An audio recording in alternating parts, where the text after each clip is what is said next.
Activities can be located on the home screen or the Activities tab. You can view activities by scrolling recommendations, locations, type, or by using the search bar located on the top right-hand corner of your screen.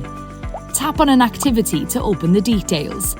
To book, tap the green Book button located under the activity details or in the top right-hand corner of your device. Select Checkout or continue to browse further activities. Your parent or guardian will need to give consent through their account. Once an activity has been booked, it will appear in your calendar. Tap a date to view events or reminders scheduled. Activities waiting for permission from your parent or guardian will be orange. Once consent has been received, they will turn green. Events and revision reminders that you've added will be in pink. When you attend an activity in person, your youth worker will need to scan your QR code to log your attendance. To do this, select Menu in the bottom right-hand corner of your screen. Choose My QR Code and let them scan it.